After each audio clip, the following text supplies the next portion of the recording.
Alhamdulillah, alhamdulillahi rabbil alamin, wa bihi nasta'inu ala umuri dunya waddin, wassalatu wassalamu ala asyrafil anbiya'i wal mursalin, nabiyyina Muhammadin wa ala alihi wa man tabi'ahum bi ihsanin ila yaumiddin. Jamaah rahimani wa rahimakumullah, kita memuji Allah Subhanahu wa taala dan mengucapkan syukur kehadiratnya atas seluruh limpahan nikmat yang begitu banyak pada kita, walaupun nikmat yang sangat banyak tersebut masih banyak yang kita kufuri. Maksudnya masih banyak yang kita mengingkarinya. Tidak digunakan nikmat-nikmat tersebut untuk ketaatan kepada Allah Subhanahu wa taala. Kita diberikan oleh Allah Subhanahu wa taala kesehatan, namun tidak dimanfaatkan kesehatan itu untuk ketaatan. Kaki yang masih sehat tidak digunakan untuk melangkah ke masjid. Mulut yang masih bisa berucap tidak digunakan untuk membaca ayat-ayat Allah Subhanahu wa taala. Akal yang masih cerdas tidak digunakan untuk mempelajari agamanya. Ini adalah bentuk daripada kekufuran, dalam artian mengingkari nikmat-nikmat yang Allah Subhanahu wa taala telah limpahkan kepada kita. Padahal Allah Subhanahu wa taala mengancam bagi hamba-hambanya yang mengingkari atas nikmat-nikmat tersebut. Allah mengancamnya dengan la in syakartum la azidannakum. Kalau kalian pandai bersyukur, kami tambah nikmatku atas kalian. Wala in kafartum inna azabi lasyadid. Tapi kalau kalian mengkufuri, tidak menggunakan nikmat-nikmat tadi untuk ketaatan kepada Allah Subhanahu wa taala, maka kata Allah Subhanahu wa taala, sungguh azabku itu sangat pedih. Maka dari itu barakallahu fikum, usi nafsi wa iyyakum, aku wasiatkan pada diri saya pribadi, kemudian kepada seluruh kaum muslimin, pandai-pandailah untuk mensyukuri nikmat Allah tadi. Kemudian yang kedua, salawat beserta salam semoga senantiasa tercurahkan kepada baginda Nabi Agung yang mulia Muhammad sallallahu alaihi wasallam, pada seluruh keluarganya, sahabat-sahabatnya, dan juga seluruh kaum muslimin dan muslimat yang senantiasa berpegang teguh dengan ajaran beliau sallallahu alaihi wasallam. Nah, kita lanjutkan. Setiap malam Kamis membaca sebuah kitab yang ditulis oleh Al-Imam An-Nawawi rahimahullah ta'ala. Kitab yang memiliki kedudukan yang sangat agung. Setiap bab yang beliau tulis merupakan petunjuk hidup. Dan pada setiap babnya beliau membawakan firman-firman Allah Subhanahu wa taala, sebagaimana juga beliau membawakan hadis-hadis Nabi Muhammad sallallahu alaihi wasallam. Maka tiga nikmat tadi, tiga sumber petunjuk tadi, yang pertama adalah firman Allah, kemudian yang kedua adalah hadis Nabi sallallahu alaihi wasallam, kemudian yang ketiga adalah penjelasan daripada a'immah, para imam. Itu adalah sumber petunjuk bagi seorang muslim. Semakin dia mempelajarinya, maka baginya petunjuk. Dan semakin dia mengabaikannya, maka tidak ada yang bisa disalahkan. Tatkala dia tersesat, tatkala dia kebingungan, kecuali dirinya sendiri. Bismillahirrahmanirrahim. Babu wujubil inqiyadi li hukmillahi ta'ala wa ma yaquluhu man du'iya ila dzalika wa umira bi ma'rufin aw nuhya an munkar. Bab yang ke-12, penulis, semoga Allah Subhanahu wa taala merahmatinya, menyebutkan bab wajibnya tunduk kepada hukum Allah Subhanahu wa taala dan ucapan bagi orang yang diseru untuk tunduk dan diperintahkan kepada yang ma'ruf dan dilarang dari yang mungkar. Kita telah menyebutkan kemarin, pekan kemarin, kenapa kita harus tunduk kepada hukum Allah? Di antaranya apa sebabnya? Hukum Allah dibangun di atas kasih sayang. Yang kedua, hukum Allah pasti benar. Yang ketiga, Islam adalah agama petunjuk. Berarti hukum Allah adalah semuanya petunjuk. Yang keempat, syariatnya sempurna dan kemudian berapa? Kemarin ada 4 atau 5 yang kita sebutkan. 4. Dan masih banyak sekali. Sampai ada ulama yang menulis Mahasinudinil Islam, sebuah kitab tersendiri yang berisi tentang karakteristik keistimewaan agama Islam. Nah, ini bab yang beliau sampaikan, yaitu bab yang ke-17. Wajibnya tunduk kepada hukum Allah Subhanahu wa taala dan ucapan yang disampaikan oleh orang tatkala diseru untuk tunduk kepada hukum Allah, tatkala diperintahkan untuk yang ma'ruf, tatkala diperintahkan untuk dilarang dari apa? Yang mungkar. Kemudian beliau sebagaimana kebiasaannya rahimahullah taala, setelah menyampaikan bab, beliau membawakan ayat Al-Qur'an, yang beliau membawakan 2 ayat di sini. Ayat pertama adalah surat An-Nisa ayat 65. Kemudian yang kedua adalah surat An-Nur ayat 51.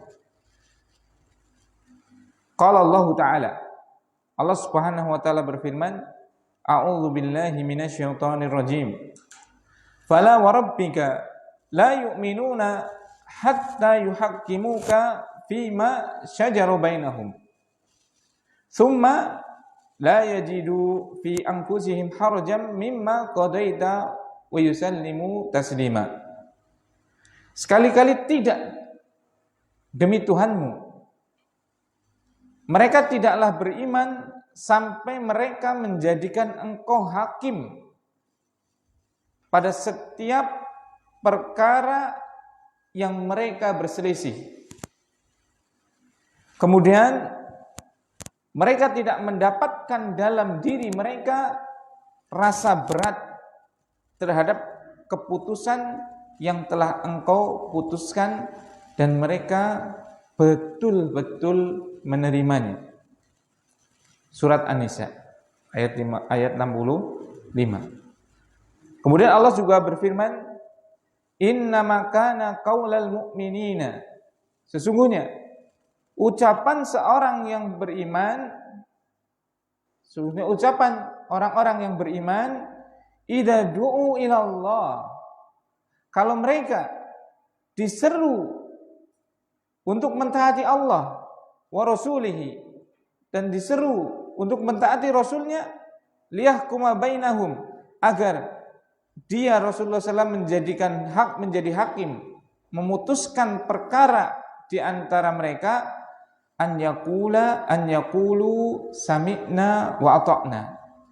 Ucapannya harusnya adalah kami mendengar dan kami taat. Wa ulaika humul muflihun. Yang demikian itulah orang-orang yang beriman.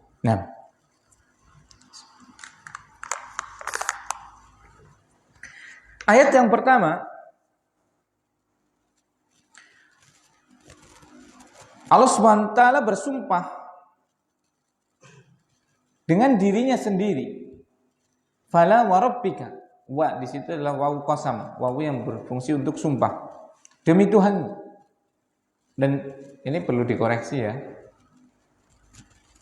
Sebagian manusia itu kadang bersumpah pada suatu perkara untuk menguatkan apa yang ia sampaikan atau untuk menguatkan apa yang ia persaksikan. Dan hukumnya boleh-boleh saja selama tidak dusta. Namun ada sedikit permasalahan. Mungkin karena belum tahunya. Yaitu apa? Terkadang mereka bersumpah tidak dengan nama Allah Subhanahu wa taala atau sifat Allah Subhanahu wa taala. Itu hukumnya enggak boleh. Itu hukumnya apa? Tidak boleh. Namanya bersumpah itu harus dengan Allah atau sifat Allah Subhanahu wa taala. Makanya dulu orang-orang kakek nenek kita itu kalau bersumpah wallahi, demi Allah, wa rabbika, demi Tuhanmu, boleh. Seperti itu. Bi rahmatika, dengan rahmatmu ya Allah, boleh. Demi rahmatmu ya Allah, boleh. 6. Dan huruf yang digunakan untuk sumpah itu ada 3. Wawu, wallahi itu boleh. Ta, tallahi boleh. Mungkin baru dengar ya. Tallahi itu. Nah, sekali-kali pakai itu. Jangan wallahi terus ya. Ya, ilmu perlu disampaikan, gitu kan. Billahi boleh. Itu ada 3. Wallahi, tallahi, billahi. Itu huruf qasam. Ada wawu, ada ta, ada ba. Itu semuanya boleh.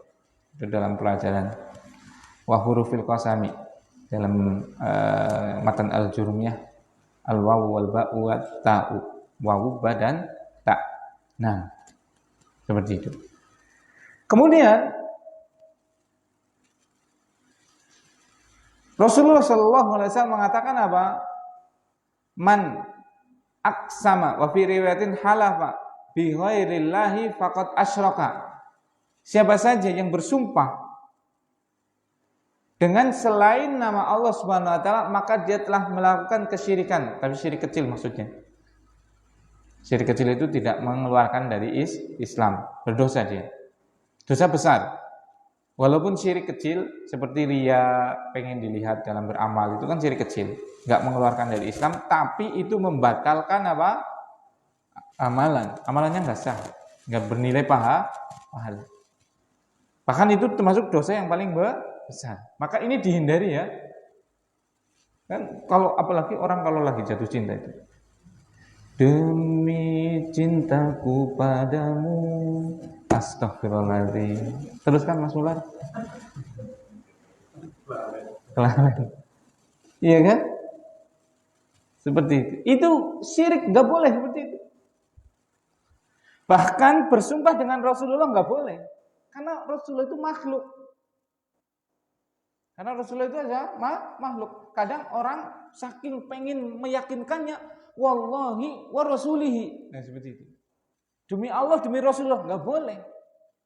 Karena bersumpah itu hanya dengan Allah semata atau dengan zatnya Allah Subhanahu wa taala atau dengan sifatnya. Beda dengan Allah Subhanahu wa taala. Beda dengan siapa? Allah. Kalau Allah mau bersumpah, mau dengan apapun boleh, dengan dirinya boleh. Dengan makhluknya boleh, nggak apa-apa. Makanya banyak dalam Al-Quran itu Allah bersumpah dengan makhluk-makhluknya, banyak sekali.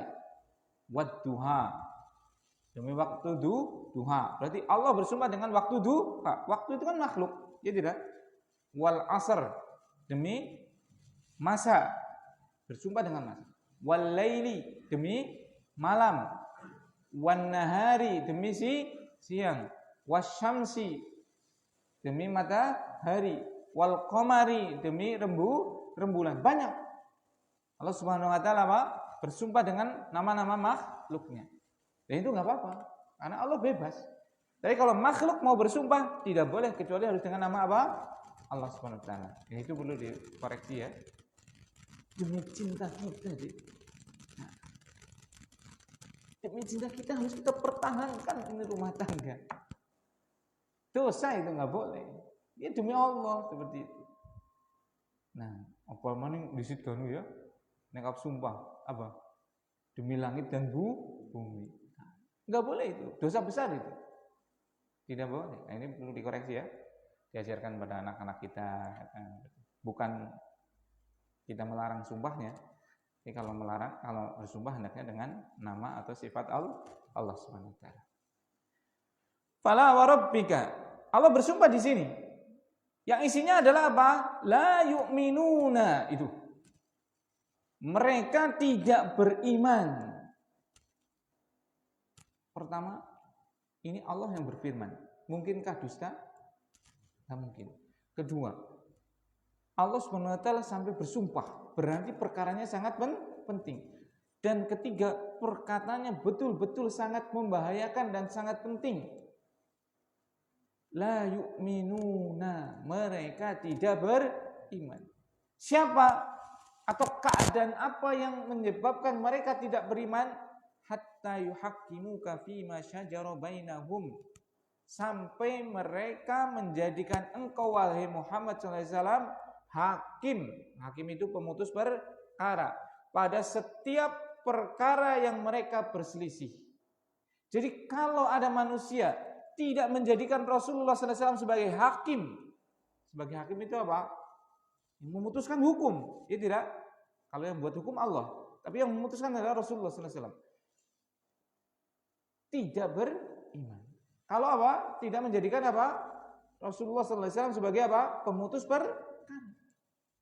Allah mengatakannya sampai dengan bersumpah. Apa yang dikatakan? Mereka tidak beriman sampai mereka menjadikan engkau sebagai hakim, sebagai pemutus perkara pada setiap yang kalian perselisihkan. Itu. Artinya berarti apa? Kita disuruh oleh Allah SWT untuk berhukum dengan hukumnya siapa? Rasulullah SAW. Kalau tidak berhukum dengan hukumnya Rasulullah SAW, Allah ancam dengan ketidakadaan apa? Iman. Hati-hati. Sebagaimana kita sudah sebutkan kemarin, hukum Islam yang dibawa oleh Rasulullah SAW itu sudah Masya Allah. Syamilun kamilun, salihun likuli zamanin wa makanin wa jailin. Sempurna, mencakup seluruh perkara. Cocok untuk setiap masa, setiap tempat, dan setiap generasi. Tidak mungkin tidak. Dan sudah kita sampaikan pada pekan kemarin secara panjang lebar. Seperti itu. Dan sekarang Rasulullah kan udah wafat, Ustaz.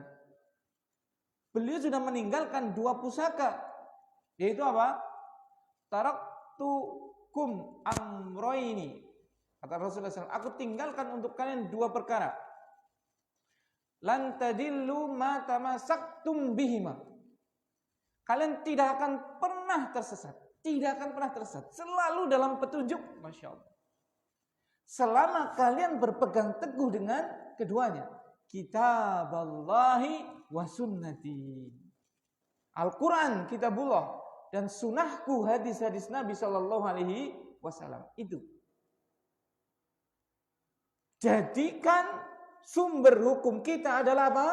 Al-Quran. Jadikan sumber hukum kita adalah hadis Nabi SAW.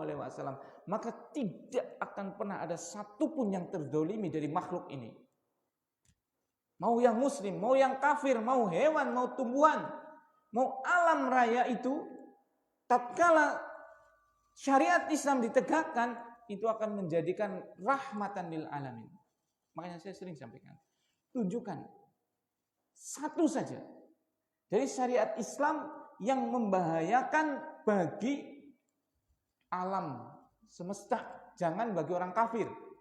Bagi alam semesta, tunjukkan satu saja. Satu dari hukum Islam yang itu akan merugikan, yang itu akan memberikan madarat kepada alam semesta. Baik itu tumbuhannya, baik itu hewannya, baik itu manusianya, mau yang muslim, mau yang kafir, mau yang Buddha, mau yang Hindu, mau yang apapun, tunjukkan satu saja dari syariat Islam yang akan memberikan madarat kepada mereka, maka tidak akan pernah ada.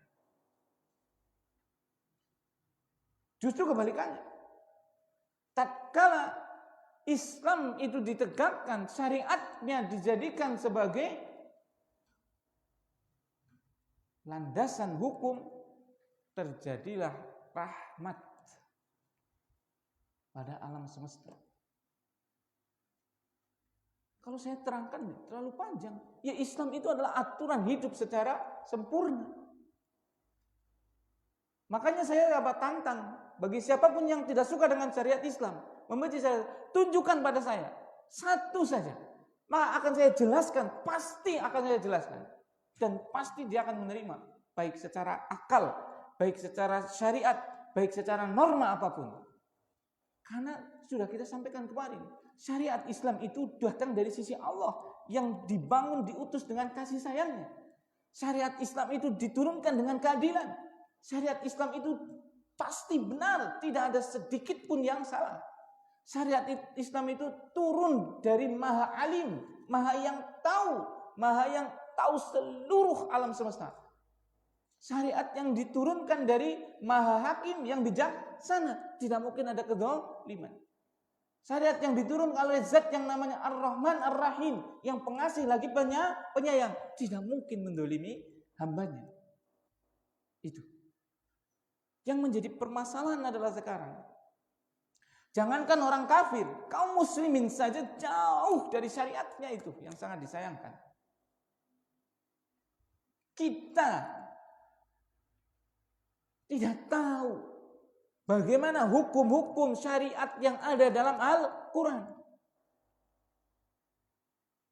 Bagaimana kasih sayangnya, keadilannya. Syariat Islam yang ada dalam hadis-hadis Nabi Shallallahu Alaihi Wasallam, yang sudah dijelaskan oleh para ulama dalam kitab-kitabnya. Kalau seandainya Al-Quran dia belum paham, dijelaskan dengan apa? Tafsir Al-Quran. Kalau seandainya hadis dia tidak bisa memahaminya dengan istinbat, mengambil hukum, mengambil hikmah, mengambil faedah dari hadis tersebut, para ulama mensyarah, menjelaskan hadis-hadis Nabi Shallallahu Alaihi Wasallam. Tapi di mana Al-Quran di rumah kita?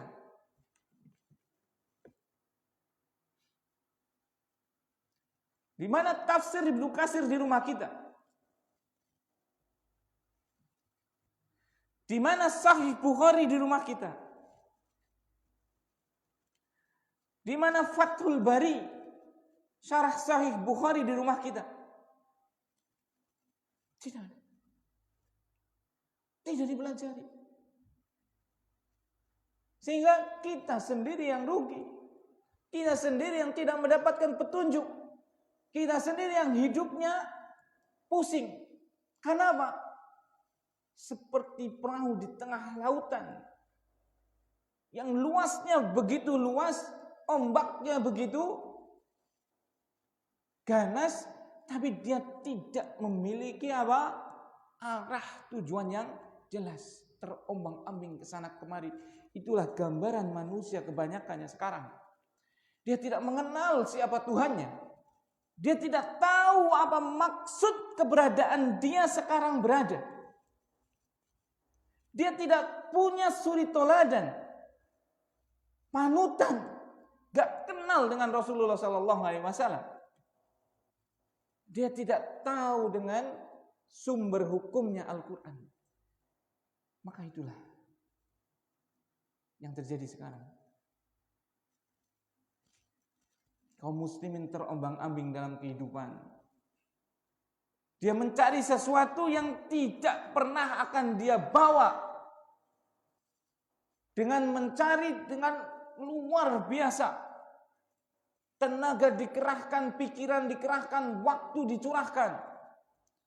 Pagi kerja, sore kerja, malam masih lembur. Untuk mencari penghidupan dunia yang dia tidak akan pernah bawa untuk ke akhirat. Dengan mengorbankan agamanya. Ditinggalkan sholat, dilepaskan hijab. Subhanallah. Semoga Allah memberikan petunjuk bagi kita. Allahumma. Dan juga bagi seluruh kaum muslimin. Agar paham. Seperti kalau manusia sudah paham hakikat keberadaannya dia di sini apa? Wa ma khalaqtul jinna wal insa illa liya'budun. Kata Allah Subhanahu wa taala, hakikat keberadaan manusia di dunia yang diciptakan di dunia ini adalah apa? Tidaklah aku ciptakan jin dan juga manusia kecuali untuk beribadah kepadaku.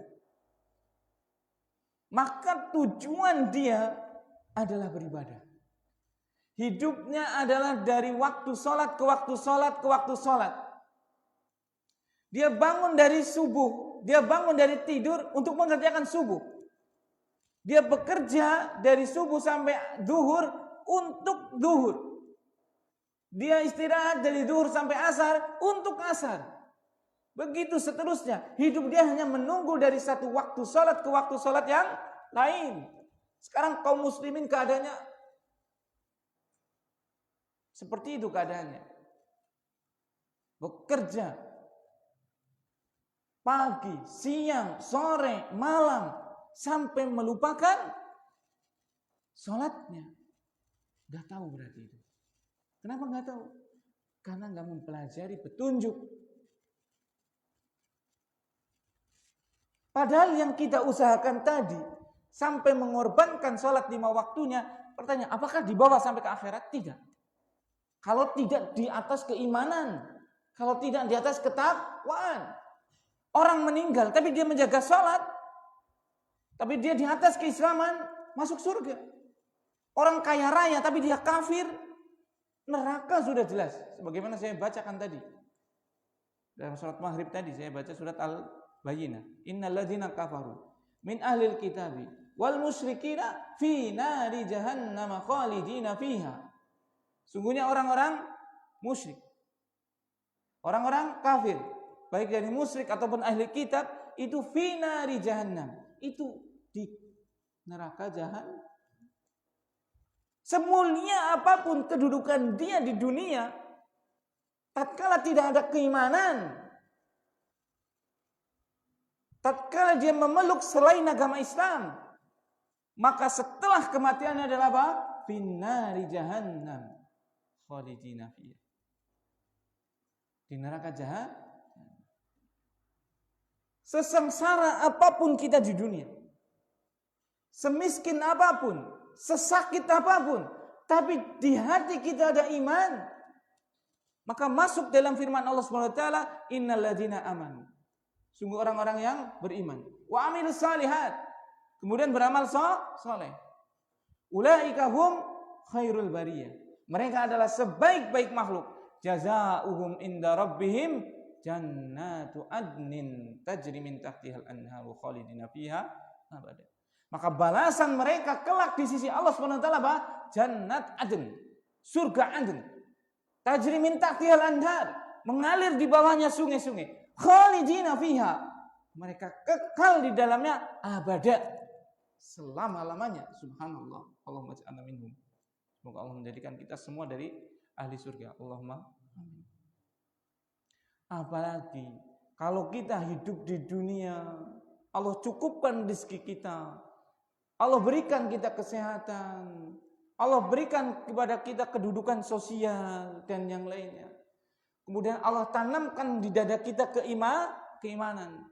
Allah kokohkan kaki kita di atas keislaman. Subhanallah. Itu yang kita pinta. Rabbana atina fid dunya hasanah. Ya Allah, berikanlah kami kehidupan di dunia yang bagus.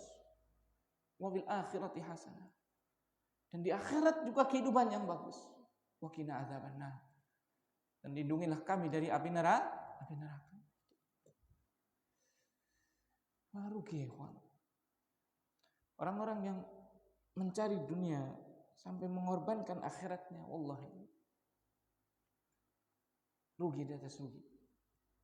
Belum tentu dunia ia dapat, sudah pasti akhirat kehilangan.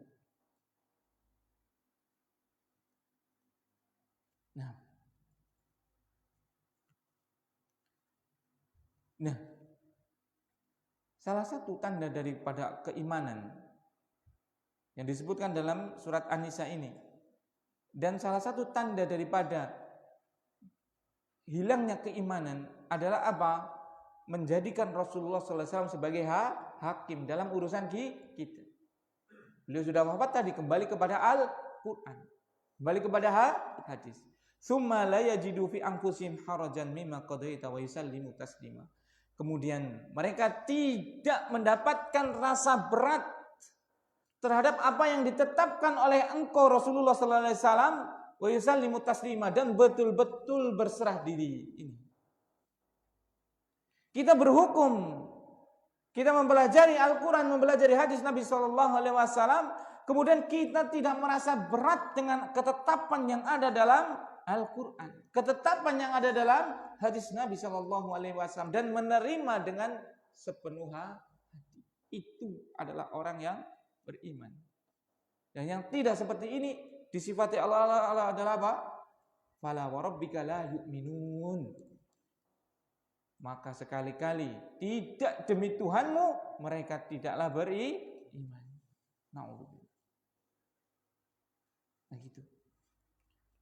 Kita tidak merasa berat. Hati kita terima dengan seluruh syariat yang datang dari Rasulullah sallallahu alaihi wasallam. Allah Subhanahu wa taala memerintahkan kita untuk sholat subuh, ya kita bangun pagi. Allah Subhanahu wa taala memerintahkan kepada kita untuk menutup aurat, ya tutup aurat. Allah Subhanahu wa taala memerintahkan kepada kita untuk memberikan nafkah bagi siapa yang ada dalam tanggungan kita, ya cari nafkah. Allah Subhanahu wa taala mengharamkan bagi kita kesyirikan, ya tinggalkan kesyirikan. Jangan menyembah kecuali selain Allah. Jangan beribadah kecuali hanya kepada Allah. Allah mengharamkan bagi kita judi, ya tinggalkan judi. Allah mengharamkan kepada kita seluruh bentuk kemaksiatan, tinggalkan itu. Dengan apa? Lapang dada, tanpa merasa sekalipun mungkin belum bisa melakukan. Pertama harus taslim dulu, wa yusallimu taslima, dan mereka menerima dengan lapang dada.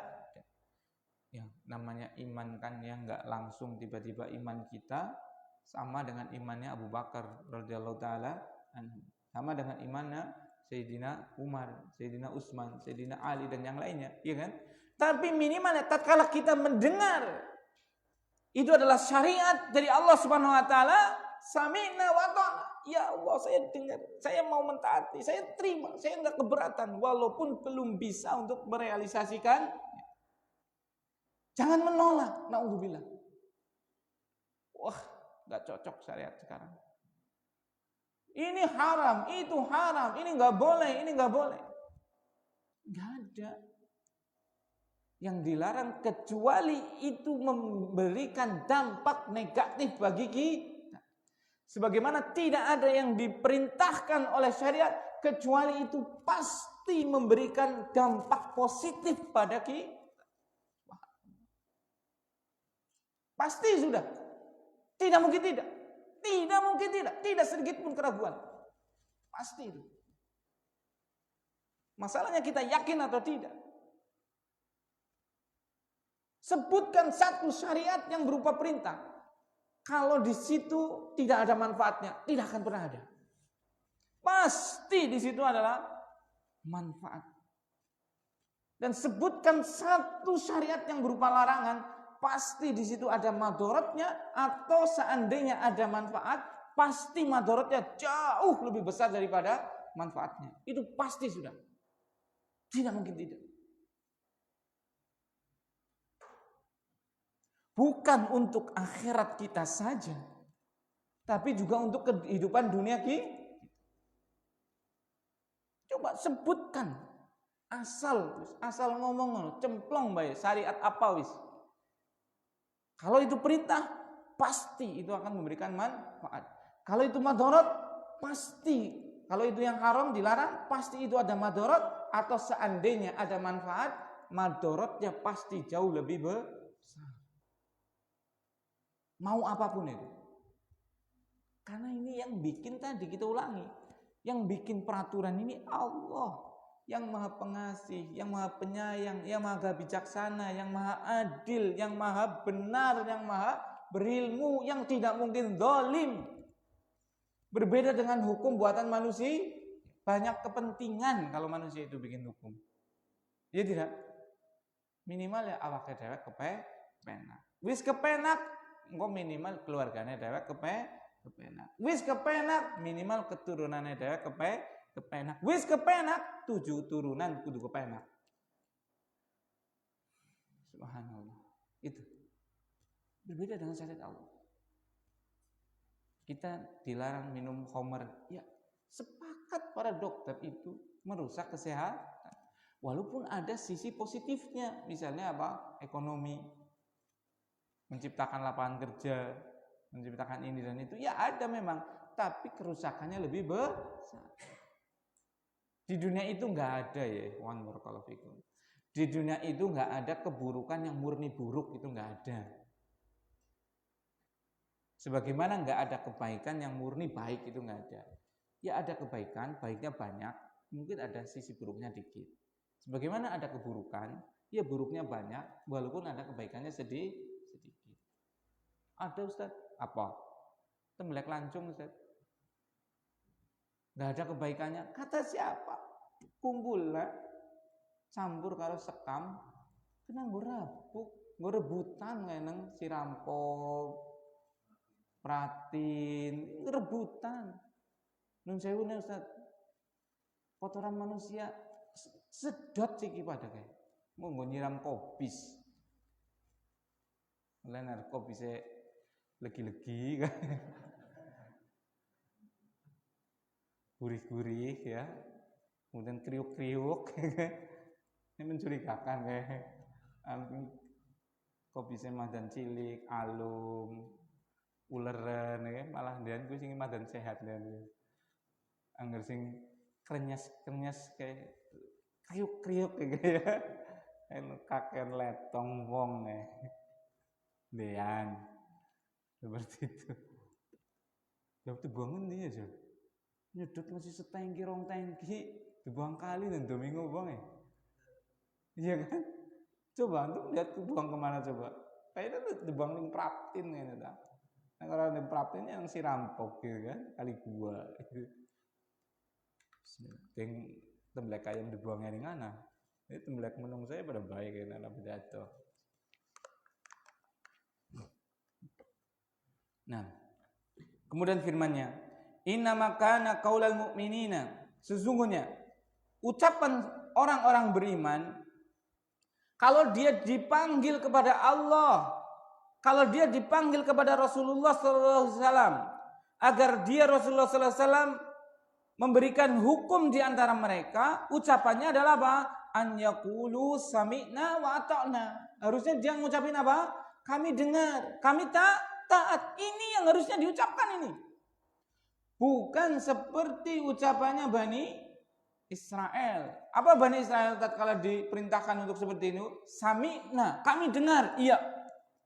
Wa asoina, tapi kami mengingkarinya. Kami nggak mau melakukannya. Coba, memang lisan kita bicaranya sami'na wa ta'na. Iya, semuanya kaum muslimin. Iya tidak? Kami dengar, kami taat. Tapi perbuatan kita apakah seperti itu? Karena lisan-lisanan. Lisan itu ada dua lisan. Ucapan itu ada dua ucapan. Al-awwal lisanul qaul, lisan yang berupa ucapan. Yang kedua adalah lisanul hal, lisan yang berupa ucapan perbuatan, bukti nyata. Lisannya kita mengutakan kalau diperintahkan sami'na wa ata'na. Kami dengar, kami taat. Tetapi tidak dilakukan. Berarti taat atau enggak itu? Tidak. Berarti sama dengan apa? Ucapannya siapa? Bani Israel. Enggak mau pasti kalau namani dasar Yahudi Israel. Enggak mau kan? Tapi hakikatnya perbuatannya adalah perbuatan Bani Israel. Suruh sembahyang orang mau kok. Cuma Bani Israel nentangnya langsung. Taruh apa? Ucapan sesaran. Sami'na wa asaina. Kami dengar tapi kami mengingkarinya. Kami memaksiatinya. Kalau kita sami'na wa ta'na tapi orang dilakukan. Lihat terus apa bedanya? Ya tidak.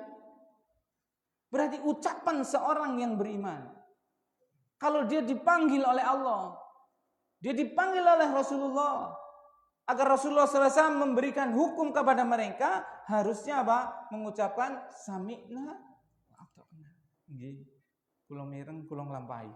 Maksudnya ata'na itu adalah bukan sekedar ucapan lisan, tapi apa? Melakukan. Wa ulaika humul muflihun. dan mereka itu adalah orang-orang yang beruntung fid dunya wal akhirah, di dunia dan juga di akhirat. Masya Allah. Allahumma ja'alna minhum. Semoga Allah menjadikan kita semua, seluruh kaum muslimin, jadi orang-orang yang tatkala Allah Subhanahu wa taala memerintahkan kepada kita, yang tatkala Rasulullah SAW melarang kepada kita sesuatu, kita ucapkan apa? Sami'na. Kami dengar ya Allah, kami dengar ya Rasulullah, wa ata'na, dan kami taat, tapi tidak sebatas ucapan di mulut, namun dibuktikan betul-betul dengan perbuatan. Ini yang bisa saya sampaikan. Mohon maaf kalau ada tutur kata yang kurang berkenan. Jadilah orang yang beriman, yaitu orang yang tatkala diperintahkan untuk berhukum dengan hukumnya Allah Subhanahu wa taala, kita menerimanya dengan lapang dada, dengan sepenuh hati, tanpa keberatan.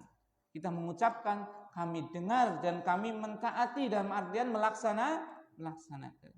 Dan semoga itu ada dalam setiap individu kaum muslimin, sehingga dia masuk dalam firman-Nya Allah Subhanahu wa taala, wa ulaika humul muflihun, dan mereka itu adalah orang-orang yang beriman. Mohon maaf kalau ada tutur kata yang kurang berkenan.